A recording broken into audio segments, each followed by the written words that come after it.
Bien, un saludo para todos y todas que nos siguen a través de la plataforma Globalízate Radio, la voz intercultural de América. Seguimos en estos contactos realizados pues para llevar información a toda nuestra población migrante de República Dominicana y también de la región sobre todo este contexto que estamos viviendo a propósito del COVID.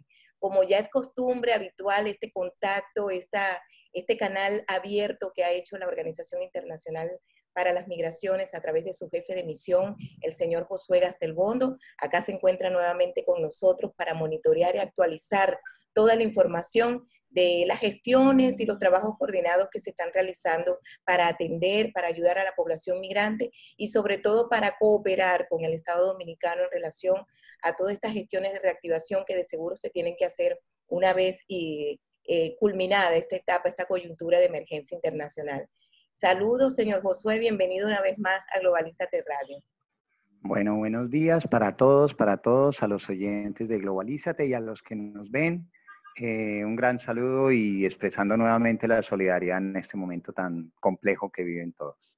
Bueno, ya estamos prácticamente, señor Josué, cumpliendo los 40 días de cuarentena acá en República Dominicana, más de 6.416 casos de COVID confirmados, 286 muertes, más de 1 millón de casos ya que sobrepasó Estados Unidos, donde existe una población migrante dominicana bastante importante. Incluso vimos reportes de migrantes dominicanos que superan los 1.000, superan las 1.000 muertes de nacionales dominicanos. Bueno, todo un panorama que tiene que ver con una extensión por parte del gobierno dominicano esta semana para llevar hasta el 25 de mayo las medidas de distanciamiento social. Bueno, sobre todo este contexto, cómo trabaja la Organización Internacional para las Migraciones en relación a los temas de ayuda. Sabemos que ahora se necesitan más recursos porque se extendió el proceso de cuarentena y se necesitan más gestiones, más trabajo coordinado para seguir atendiendo la emergencia internacional. Sí, a ver, nosotros hemos separado el tipo de población migrante a la cual atender porque no toda la población migrante está en las mismas condiciones. Entonces voy a hacer un recuento rápido de cómo se ha enfocado. Con respecto a la diáspora, sí, el drama de Nueva York es terrible. Tienen más de 17.000 muertos y de esos, 1 de cada 3 es latino. Y los dominicanos, o sea, hay más de 5.000 muertos latinos en Nueva York y la mayoría de la población latina en Nueva York es dominicana. He estado en contacto directo con el Consulado de República Dominicana en Nueva York y he puesto en contacto con la OIM de Washington y la oficina regional. Estamos pensando un proyecto de solidaridad para los retornados y para apoyar el tema de retorno. Lo estamos estructurando, cuando lo tengamos armado se los contamos. Pero estamos pensando que desde la OIM en Washington se puedan hacer recaudos de dinero que sirvan en Estados Unidos luego para apoyar ese programa de retorno de cadáveres y de personas dominicanas. Con el tema de frontera, en una alianza con PMA y con una ONG española llamada CESAL, el día de ayer entregamos los primeros 800 mercados a 800 familias en zona de frontera, hacia Dajabón, Mao, Valverde, hacia Montecristi. Se escogió unas comunidades específicas, se hizo una labor conjunta, interagencial y con ONG, y empezamos, digamos. Cada vez que podamos canalizar recursos a frontera lo haremos.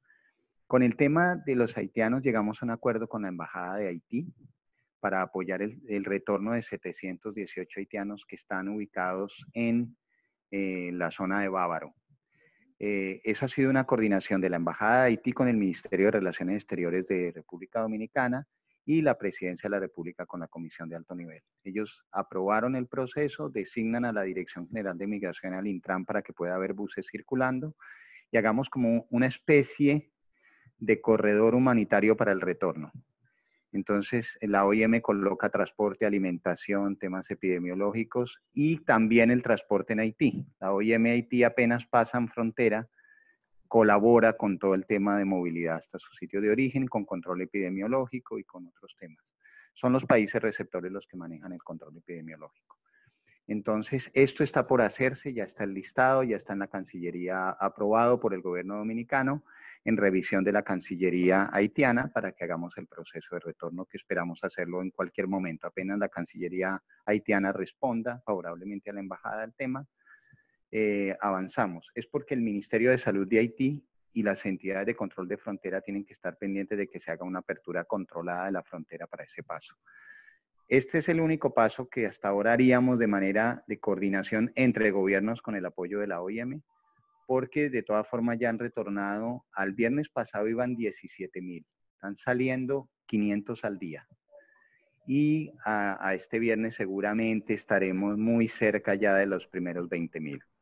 El mensaje nuestro al gobierno de Haití y a la OIM de Haití es: prepárense para unos, en nuestros cálculos, son cálculos, unos 50.000 retornos en los primeros 3 meses, y ya llevamos 20, o sea que no estábamos tan desfasados de lo que podría ser esa situación. Entonces estamos buscando un retorno ordenado, seguro, con un flujo de tránsito controlado, que no se vuelva un vector epidemiológico, porque aquí hay más de donde salen, que es el centro del país, y el oriente, digamos, el este, es donde más COVID hay. Y se va hacia donde menos hay, que es donde menos hay es en frontera y en Haití. Entonces, digamos, hay que tener un control especial y cuidadoso con el tema. Con Haití también coordinamos un tema, es con las asociaciones de estudiantes haitianos en de universidades públicas y privadas en Haití. En República Dominicana armamos un listado, o ellos armaron un listado de 100 estudiantes, a los cuales les vamos a dar un apoyo de 5.000 pesos a cada uno. Ya la embajada con las asociaciones de estudiantes recolectó la lista de 11 universidades, nos la pasaron, estamos llamando uno a uno, ya encontramos nos contestaron el teléfono 70 de los primeros 100, ya con esos afinamos los detalles de la transferencia y estamos listos para la transferencia monetaria. Con la población venezolana. Bueno, hay otro tema que hicimos, estuvimos mirando cómo estaba la situación en Batelles y esto, y nos encontramos una comunidad de más de 4.000 personas sin agua. Bien, Era sí. un tema de corte del servicio de energía anterior, justo anterior a la emergencia, porque no habían tenido para recolectarlo del pago de energía, y con la energía es que se bombea el agua para el sistema de acueducto. Pusimos al día las cuentas, la gente tiene otra vez agua, o sea, un poco más de 4.000 personas con agua. También es en la zona de Verón, en Matamosquitos. Y hemos empezado a hablar con las entidades encargadas del tema de agua en el país para que trabajen más en la organización comunitaria, en la generación de una empresa que haga autosostenible el proceso. Ya hicimos los envíos de la solicitud a INAPA, que respondió favorablemente, y ahí vamos.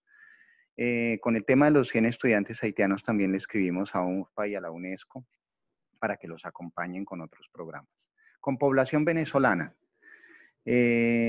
Canadá nos hizo una donación importante de $50.000 que vamos a asignar a unas 200 familias de mujeres con hijos, que creemos que van a ser 400 o 500 personas venezolanas.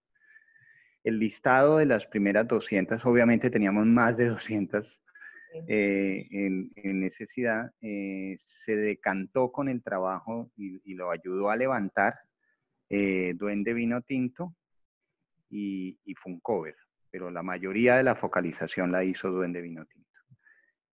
Ahí están ya las 200, ya están revisadas, y haremos la transferencia monetaria apenas el BHD no la habilite. Ellos están afinando unos detalles de cómo se haría la transferencia, ahora las explico. Igualmente tenemos en la mano el listado de los 60 miembros venezolanos y dominicanos de la Orquesta Sinfónica Binacional Dominico-Venezolana. Para cada uno de los 60 músicos vamos a hacer también una transferencia de 5.000 pesos. Ahí llegan muchos jóvenes y llegan a profesores, en fin.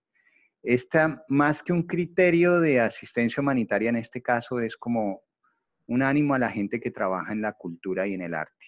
Es un mensaje de esperanza, digamos, y de reconocimiento a su trabajo, y entendiendo que el aporte cultural en este momento es fundamental. Entonces, Señor Josué, y volviendo al tema de población venezolana, estas madres con hijos, ¿ya ellas están en conocimiento de que Sí, van a recibir sí.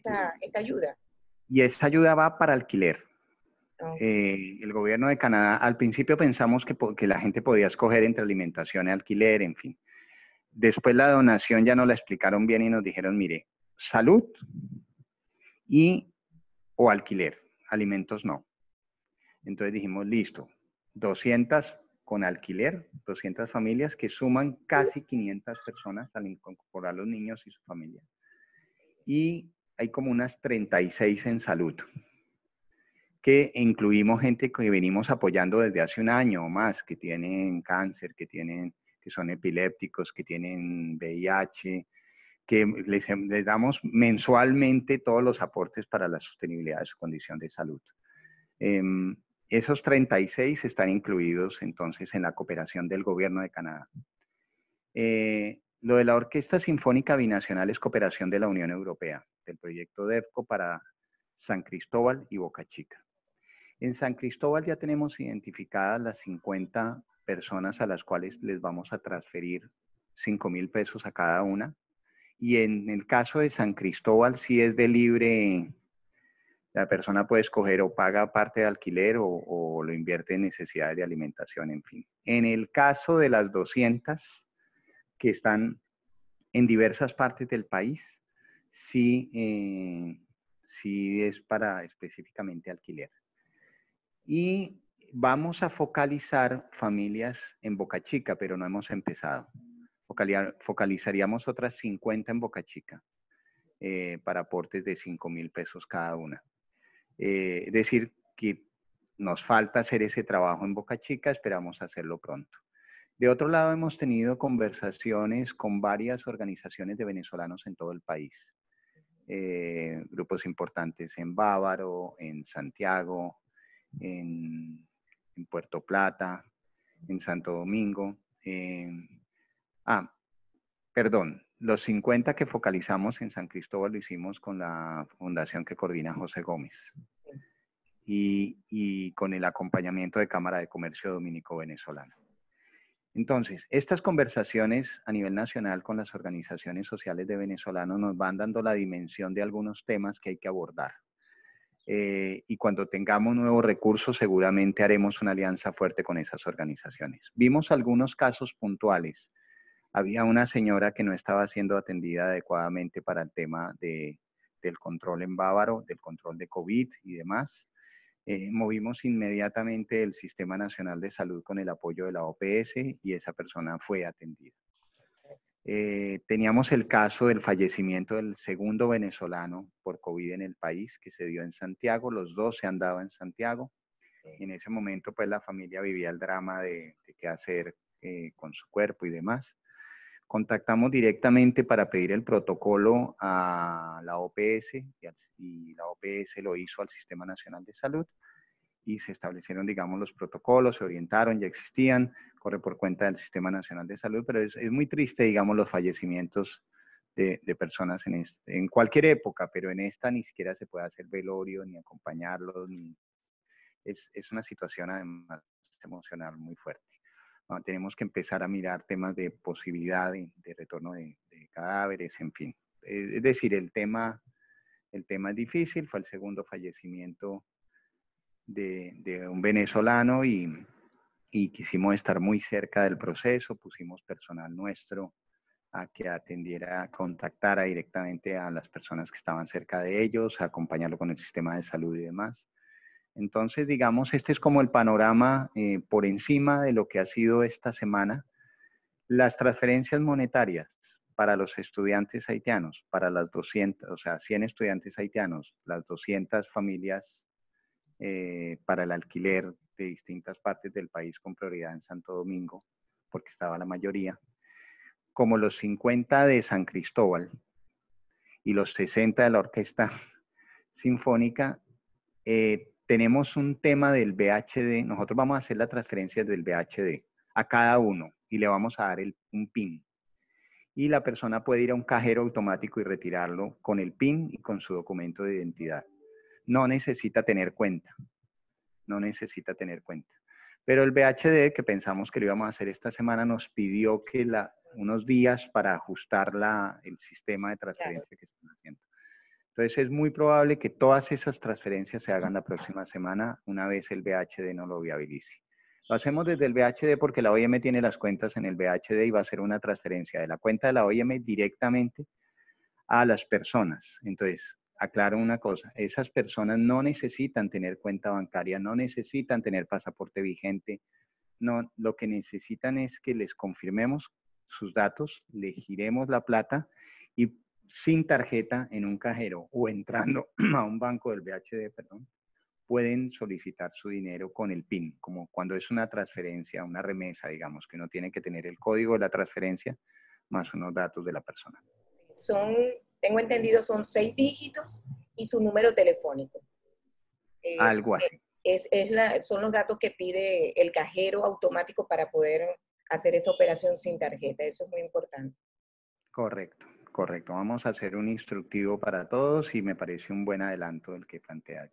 Exacto. Bueno, vamos a ver si lo hacemos desde acá para que la gente pueda acceder a su dinero de manera rápida y efectiva. Señor Josué, precisamente queríamos comentar para profundizar un poco más sobre el tema OPS y las gestiones que la OIM está realizando para establecer como los protocolos en relación, ojalá no se presente otro caso de fallecimiento por COVID-19 en población migrante venezolana, pero hay que estar preparado para cualquier cosa. ¿Hay algún protocolo especial? Yo sé que ya se actuó, sabemos que se actuó en este caso en particular, pero se puede establecer como un mecanismo, mire, se va a hacer esto y de tercero esto, para poder acceder a la ayuda de la OPS a través de la Organización Internacional para las Migraciones en caso de que se presente otro caso como el que se presentó en Santiago. Sí, existe un protocolo. Desafortunadamente nos enteramos que ya existe un protocolo. Digo desafortunadamente por la manera como tuvimos que enterarnos. Existe un protocolo del Sistema Nacional de Salud que nos lo trasladaron de manera inmediata y nosotros lo compartimos con las asociaciones que estaban atendiendo a esta familia, acompañándola. Vamos a volverlo un material que puedan tener las asociaciones, digamos, no es... Parece bien. Me parece interesante que en caso de que una persona necesitara esa atención, que esperemos que no, pero en caso que la necesitara, sean las asociaciones las que tengan la información, para no hacer, digamos, un proceso masivo de esta información. Pero existe. Lo que sí no mencioné y vale la pena decirlo también es que hemos empezado a adquirir mascarillas, guantes, hicimos una compra inicial de 2.500, le dimos 500 a la Embajada de Haití, le trasladamos 850 a la Dirección General de Migración para el proceso de retorno de las 718 personas de Bávaro. La DGM nos ha pedido para los retornados dominicanos que están llegando. Y estamos avanzando, hemos puesto una parte del equipo nuestro de OIM a estructurar bien la propuesta de fabricación de mascarillas en casa por parte de venezolanos. Tuvimos ya un contacto de la Cámara de Comercio Dominico-Venezolana que nos dijo que ya hay una empresa afiliada a la Cámara que está empezando a fabricarlas. Pero también lo que queremos es ver si podemos comprar material adecuado para fabricarlas en volumen y nosotros distribuir el material en personas que en su casa puedan fabricarlas y luego pagar ese trabajo, ¿no?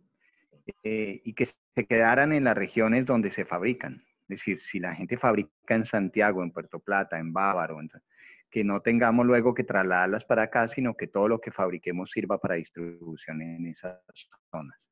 Pero como es un proyecto que hay que pensarlo y que diseñarlo, y lo que tenemos que hacer es pensar y responder adecuadamente, ese proyecto también lo estamos ideando bien.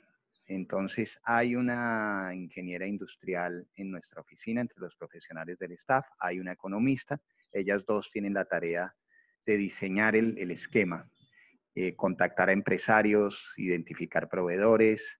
Hemos recibido como unas 9 solicitudes de mujeres venezolanas que estarían dispuestas a fabricarlas en sus casas. Seguramente ese número puede crecer. Entonces, por eso vamos a diseñar bien el esquema y probablemente la semana entrante ya con el esquema claro, ya sabiendo quién nos vende, porque hay un tema con los materiales y es que realmente protejan, ¿no? No todas las telas protegen. Exacto. Porque es muy chiquitito el virus, entonces cuando pasa o no pasa es un tema de que la fibra del tejido lo permita. Entonces, ahí vamos. Entonces entendimos que es una buena propuesta que permite trabajarse en casa, que incluye mujeres, que genera ingresos, que puede estar dispersa en muchas partes y beneficiar también a muchas partes con lo que se fabrica. Esos son los beneficios de la propuesta. Entonces vamos a sacarle números, vamos a calcular cuánto compraríamos, con cuánta gente la podemos hacer, etcétera, y una vez lo tengamos listo lo anunciamos. Sí, eso es muy importante aclarar porque ese anuncio se hizo la semana pasada y bueno, muchísima gente empezó a llamar, yo fabrico mascarillas, pero tienen Claro. que entender pues que hay un proceso que se debe cumplir y sobre todo los estándares que deben manejarse para que esa mascarilla sea efectiva y cumpla pues con los protocolos de salud que corresponden. Sí, en principio a todos los que alzaron la mano, que son como 7 o 9, que nos llegaron nombres y propuestas, los tenemos en primera fila Bien. para hacer la prueba cuando arranquemos. Bien. Señor Josué, si persiste el tema de alquileres, sabemos que ya hay un proceso para ayudar a madres con hijos en este tema, pero hay mucha preocupación. Lo que sí vemos es que todavía está en proceso como que si de amenaza, que si de conciliación. ¿Cuál es el llamado que podríamos hacer desde esta plataforma, desde la organización, para calmar a estas personas que se sienten en este momento con muchísima preocupación porque no tienen cómo pagar su alquiler y están fuera de algún proceso de ayuda en este momento? Ese tema es tan grave que el gobierno va a tener que hacer algún pronunciamiento sobre él, porque son miles y cientos de miles de familias dominicanas que están en esa situación y por supuesto prácticamente la gran mayoría de las venezolanas, de las familias venezolanas están en esa situación. Son muy pocas las familias venezolanas en República Dominicana que son propietarias. Es una minoría real. Casi que los propietarios son los que llegaron en las oleadas anteriores, en la primera oleada de hace 15, 20 años o en la segunda de hace una década. Pero la gente que llegó del 2015 a hoy, tenemos prácticamente ninguna es propietaria. Entonces, la gran mayoría de la población venezolana está en esa situación. Pasa lo mismo con buena parte de la población migrante en general. Toda la oleada reciente, la gran mayoría, si no casi toda, paga alquiler. Y de la población dominicana, no es que sea un país de propietarios, hay un rango de alquiler muy alto. Nosotros hemos decidido trasladar el tema y construir una propuesta que respaldemos entre diversas entidades especializadas en el tema. Yo me puse en contacto con el director de Ciudad Alternativa, que es una organización no gubernamental que agremia a varias de las organizaciones sociales que trabajan en el tema de vivienda en el país. Y estamos mirando qué propuesta hacemos. Y hemos puesto una funcionaria nuestra, una de las abogadas, a Kirsis del equipo de OIM, a que estructure el tema de una propuesta concreta. Básicamente hay unas cosas inevitables que toca poner en la propuesta. Hay que reducir el costo de los arriendos por un tiempo y hay que prohibir los desalojos. Hay que partir de esos dos elementos. Los demás podemos ver que se puede avanzar, pero son indiscutibles. Digamos, cuando hablamos con Ciudad Alternativa, ellos me dijeron, vamos a discutir el tema. Después me preguntaron, ¿qué propones? Y le dije, de entrada, esas dos cosas. Es decir, en una situación de emergencia como esta, no solamente la gente que vive en las casas está en esa situación, sino la gran mayoría del comercio y de las pequeñas y medianas empresas, que son las que dan la mayoría del empleo del país. Es decir, este cierre temporal, si solamente los propietarios no pierden, esto no va a funcionar. O sea, no puede ser que solamente las familias que pagan el alquiler pierdan y los propietarios del país mantengan sus ingresos intactos, ¿no? Pero es de tal magnitud el problema que requiere eso. Entonces nosotros lo que decidimos es no lanzar una propuesta desde OIM para migrantes, sino unirnos a las organizaciones de Foro Ciudadano, de Ciudad Alternativa y de otros para construir una propuesta que vaya dirigida a la población dominicana e incluya a la población migrante. Pero indiscutiblemente el tema de prohibir los desalojos es un tema central y una disminución del costo del arriendo por un periodo de meses. Vamos a ver si logramos constituirla, la estaremos anunciando, promoviendo, generando un diálogo con el gobierno de la sociedad civil y el sistema de Naciones Unidas. Pero esta idea de que bueno, lo dejé este mes porque me había dado un depósito, pero ya el depósito lo perdió, y se había dejado 2 meses de depósito, ya perdió los 2 meses. Eso es una lógica totalmente desbalanceada, donde solo el propietario está garantizando sus intereses y no compensa, digamos, una situación que nos está afectando de manera igualitaria a toda la población, digamos, ¿no?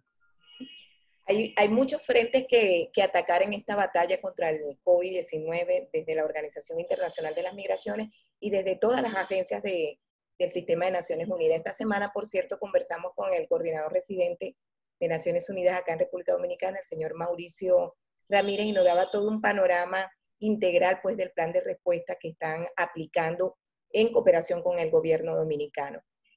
Por supuesto, nombraron a la agencia de población migrante, que en este caso es OIM, que está atacando directamente este tema. ¿Qué nos podría decir, por ejemplo, en caso de que ya lo ha tocado con el tema de las ayudas, con el tema de violencia de género, que en este último informe de abril se habló de un aumento significativo en las denuncias de violencia intrafamiliar, en la que también podrían estar afectadas mujeres migrantes, niños migrantes, niñas y niños migrantes, y pues todo lo que supone la situación de riesgo de esta nueva realidad que nos está cogiendo y que la OIM también está tratando de manera muy puntual con respecto al tema de género. Sí, nosotros en particular hemos tenido conversaciones directas con la ministra de la Mujer y con una viceministra con la que trabajamos hace años. La OIM trabaja hace años con el Ministerio de la Mujer porque en el tema de trata, que es un tema central de la OIM en el mundo y en este país, somos la organización que más ha protegido y más ha asistido a víctimas de trata en la República Dominicana en los últimos 10 años. No es ni siquiera en los últimos meses, sino en los últimos 10 años. La vez que conversamos con la ministra, que fue tal vez hace un par de semanas, ella nos dijo que han disminuido las denuncias a través de la línea y que no había habido ningún feminicidio. Que nos invitaba a pensar qué podía estar pasando, porque, digamos, dijo las que trabajamos con derechos de las mujeres, fue su reflexión, uno pensaría en primera instancia que es que como están con quien le genera la violencia, no se atreven a denunciar. Pero habría que buscar qué es lo que puede estar pasando. Alguien me dijo que podía tener que ver incluso con la disminución del consumo de alcohol, que podía estar relacionado también con expresiones de violencia. Lo que sí es cierto es que toca fortalecer las redes de diálogo y de acercamiento para que las mujeres, si están viviendo una situación de violencia, lo expresen. Y posiblemente se necesite esa red de asistencia, básicamente, fortalecerla. Nosotros vamos a colocar recursos. Teníamos un proyecto que iba a empezar un poco más adelante de fortalecimiento precisamente del Ministerio de la Mujer y lo estamos acelerando para empezarlo ya, que es un recurso propio de la OIM con recursos de la OIM Ginebra, y ya nos lo autorizaron a empezarlo de manera inmediata apenas activemos la parte administrativa. Sí hay entonces digamos, no he visto los datos de los últimos 15 días, pero la conversación con la ministra era las llamadas y los feminicidios han disminuido. Pensemos qué está pasando y busquemos una estrategia para atenderlo, pero no partamos de la idea que es, digamos, de prejuiciar la situación, sino de pensar qué puede estar sucediendo.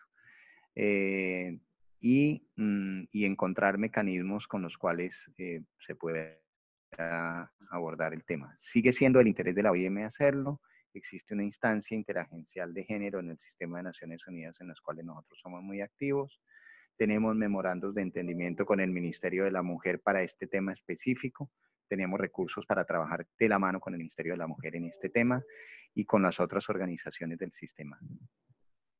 Bien, bueno, ya que nos queda ya poco tiempo de la entrevista, señor Josué, quisiéramos compartir su apreciación en relación a la necesidad de alianzas en este momento, reconstrucción de tejido social, el próximo plan de reactivación que ya se está anunciando desde el Sistema de Naciones Unidas para las reactivaciones económicas y un poco también las declaraciones esta semana de Alicia Bárcenas de la CEPAL, indicando pues que para el Caribe existen ya riesgos en materia económica por la pérdida de empleo, de remesas, de ingresos, todo el panorama pues que ya se está ventilando luego que pase esta emergencia. Sí, nosotros estamos trabajando con el Ministerio de Trabajo y el Instituto Nacional de Migración en una alianza con la Organización Internacional del Trabajo, algunos estudios específicos de sectores económicos. Ayer tuvimos una sesión muy interesante donde investigadores, decanos, académicos de la UAS, de universidades que fueron a quienes contratamos, nos presentaron un avance del tema. Les voy a dar un dato. Cuando dicen que la República Dominicana bajaría del 5 punto algo de crecimiento al 0 crecimiento, estos economistas nos volvieron esos números en personas. Y el tema es que en este país trabajan 4.800.000 personas. Es la población económicamente activa. Bajar a 0 tasa de crecimiento significa perder 1 millón de empleos.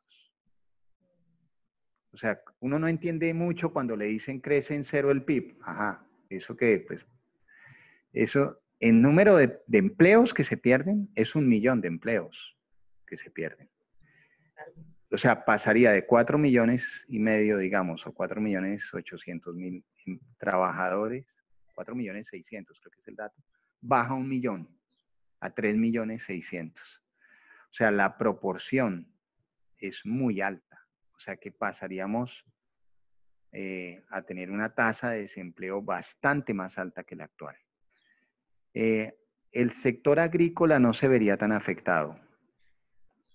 Incluso podría crecer el sector agrícola, pero la mayoría de los otros sectores sí se verían seriamente afectados.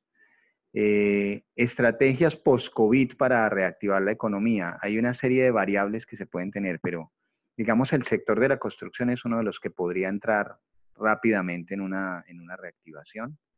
Las normas, digamos, de distanciamiento, de forma de trabajo, de horarios de trabajo, permitiría que el sector pudiera reactivarse. Yo ayer hacía una reflexión en esa mesa era sobre el desafío del control en los medios de transporte de una población de tanto empleo como la construcción, para que los medios de transporte, el metro y los motoconchos y todas estas cosas no se vuelvan vectores de transferencia de la enfermedad que incrementara nuevamente la curva de enfermos. Hay que mirar por sectores el tema de la reactivación.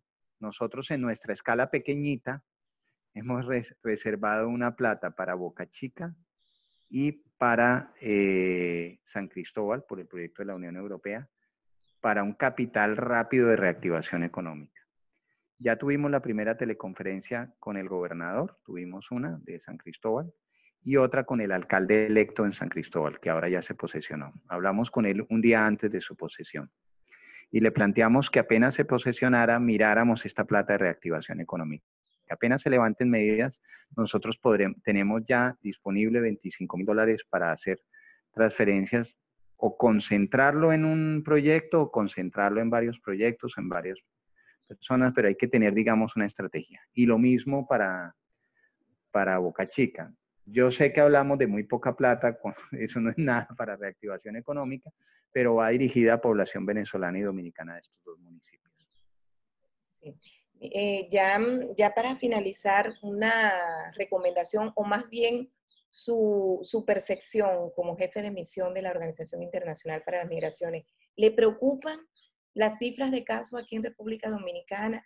Se habla del aplanamiento de la curva, parece ser que todavía no estamos llegando a eso. ¿Falta mucho o poco para salir de esta emergencia?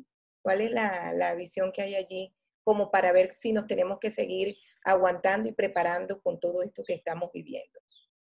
Tuvimos una larga conversación hay una reunión que hacemos periódicamente los representantes de las agencias de Naciones Unidas con nuestro coordinador residente que ustedes entrevistaron con Mauricio. La OPS hizo varios análisis. El tema es que de alguna manera hay un dato oficial que es el boletín del ministerio, pero el boletín del ministerio recoge una parte de la información. Es decir, los hospitales públicos, las pruebas públicas del Sistema Nacional de Salud, etc. Ahí hay datos que no hacen parte, digamos, que tienen que ver con el COVID, con atención y con pruebas, que no están incluidos en esa estadística. El Ministerio de Defensa acaba de crear un centro para acopiarla toda. Para darles una idea, las pruebas rápidas no están incluidas en las 6.000, en el número de pruebas que reporta el sistema de salud. Solo están un tipo de pruebas. Entonces, si uno le suma las pruebas rápidas y le suma los positivos que dieron las pruebas rápidas, la curva sería más alta. Las atenciones hospitalarias en hospitales privados, no todas están incorporadas en la estadística que se presenta. Entonces, la OPS hizo varias simulaciones, pero todas son simulaciones con variables distintas. Hay que consolidar mucho más la información, integrarla más, quizás este ejercicio del Ministerio de Defensa lo permita. Y vimos distintas curvas. Había una curva, todas las curvas de pronóstico tienen que ver con cuándo se para la cuarentena. Si la cuarentena se detuviera el 30, o sea, mañana, que es, digamos, cuando está anunciada. Si se detuviera, con base en los datos que hay del Ministerio de Salud, o sea, no incorporando las otras variables, con base en esos y deteniendo la cuarentena en este momento, porque serían, digamos, las variables básicas, la curva subiría y estaría más o menos en septiembre como estamos hoy. O sea, subiría más, bajaría un poco y estaríamos en septiembre como estamos hoy. Ahora bien, eso cambia totalmente si el gobierno hoy dice, como ya me dieron prórroga al 25 de mayo para las medidas de emergencia, doy prórroga en la cuarentena. Entonces, al extender la cuarentena, la curva ya no tendría ese pico, sino que es un poco más distendida. Ahora, lo que sí está claro es que los sistemas de salud, en términos de atención hospitalaria, de UCIs, de asistencia respiratoria, están más o menos al 30% de su capacidad, con lo cual significa que el sistema de salud está aguantando la crisis y la curva plana ayuda a eso. Si la curva se dispara es cuando el sistema de salud se puede saturar. Entonces, digamos, es muy difícil calcular cuándo empieza, pero la presión social va a ser muy fuerte por reactivar económicamente. Y son muchas variables que tiene que tener en cuenta el gobierno para irla levantando. Probablemente vaya entrando por sectores económicos, porque los temas de transporte masivo son un tema importante en qué tipo de sectores económicos se activen. Si tú activas muchos sectores económicos y saturas el sistema de transporte, con el sistema de transporte saturado, generas un vector de contagio que revierte la situación. Entonces tienes que combinar sistemas de transporte con sectores económicos, con horarios. Lo más probable es que el turismo sea de los últimos en despegar. Entonces hay otros sectores manufactureros, de comercio, que tienen que irse abriendo gradualmente. Por ahora lo que sabemos es que hay que seguir en casa. Probablemente la cuarentena se postergue, pero indiscutiblemente el escenario hoy es que esto va a durar varios meses y que la reactivación va a ser gradual. Y nosotros nos imaginamos que ciertos territorios del país se van a reactivar con posterioridad. O sea, el tema turismo no solamente es la capacidad de abrir el hotel, es que vengan turistas. Claro. Entonces, el tema del turismo tiene que ver con volver a abrir vuelos internacionales. Cada país lo irá determinando gradualmente dependiendo de su realidad, a dónde y desde dónde. Entonces, el tema del turismo es un tema más complejo. Otros sectores podrían activarse antes. El sector exportador también tiene algunas dificultades porque se está afectando el comercio. Es decir, la exportación de piña está seriamente afectada ahorita por un tema de barcos. Y la producción de pollo también, porque una buena parte va hacia Haití. Y el tema del comercio con Haití está un poco comprometido, poniéndose más lento. Entonces, pero nosotros aspiramos que en sectores donde, entonces digamos, la población venezolana que trabaja tan activamente vinculada al sector turismo, sí tiene un problema de incertidumbre sobre el momento en el cual se puede activar, porque depende no solamente de factores nacionales, sino que depende del flujo de turistas internacionales. El turismo también ha afectado a una parte de la agricultura, porque los 7 millones de turistas que venían aquí comían. claro. Entonces, son 7 millones menos bueno, anuales, ahora, por ahora son mucho menos, pero son millones de porciones de alimentación que ya no se entran en, digamos, en el consumo nacional. El tema es muy complejo, pero nos toca mantenernos en casa, ir activando poco a poco y en lo que podamos hacer nosotros puntual, específico hacia población venezolana, vamos a ir caso a caso, sin generar mucha expectativa, pero ayudando a población a la reactivación. La OIM pondrá la prioridad en reactivación económica de los futuros recursos que reciba por parte de donantes. Ahí está nuestra apuesta principal. La reactivación económica va a ser nuestro eje principal de trabajo a partir del segundo semestre con población venezolana. Y digo segundo semestre porque es cuando creemos que va a empezar a entrar nuevos recursos. Ahorita estamos redireccionando los que tenemos. Mire, vamos a ver si nos da tiempo, señor Josué, porque creo que nos quedó pendiente una actividad que realizó esta semana y desde la semana pasada lo está haciendo los amigos de Funcover en cuanto a entregas de kit de alimentos y kit para niños, una actividad bastante bonita que se realizó para entregar, que se entregaron alimentos a los niños de estas familias y bueno, un poco compartir esa actividad que sabemos cuenta también con el apoyo de la organización. Sí, Funcover tenía un saldito pequeño. Ellos nos operan, a nosotros nos operan recursos en este momento varias organizaciones, entre ellas Funcover. Y es cierto, y ellos consiguieron donaciones por otros lados de Una sector privado y combinación que hubo empresarios. aquí, sí. Entonces sumaron recursos como de base nuestra para la parte logística más las donaciones que recibieron. Sí, el tema de niñez es un tema muy sensible. Muchas madres venezolanas nos están planteando la angustia que tienen frente a poder dar alimentación a bebés, a menores, porque además con el quédate en casa, quienes ya no tienen con quién dejar niños de menos de 2, 3 años y bebés, pues quedan ahí porque tienen que cuidarlos. Y es muy difícil, digamos, el sustento. Por eso priorizamos en esta primera tanda. Esto tenemos es que seguir. Yo creo que muchas fundaciones están consiguiendo pequeños recursos y compartiendo. Hay una gran solidaridad en la población venezolana sobre esto. Incluso mirábamos hoy temprano la periodista que nos entrevistó hace poco, Elianta, Elianta Elianta Quintero, Quintero. anda muy preocupada por el tema de los alquileres y estaba queriendo que pensáramos juntos en alternativas. Nos mandó una idea preliminar, como hagamos solidaridad entre la población y que quienes tienen plata le ayuden a pagar a los otros. Adopte una familia por 2 meses y que le pague el alquiler. Cosas de este estilo, ¿no? Yo creo que nos falta avanzar más en esa línea, la de la solidaridad entre quienes pueden con quienes tienen mayor dificultad. Y tiene que ser una cooperación que se base sobre la organización y la confianza en las organizaciones sociales.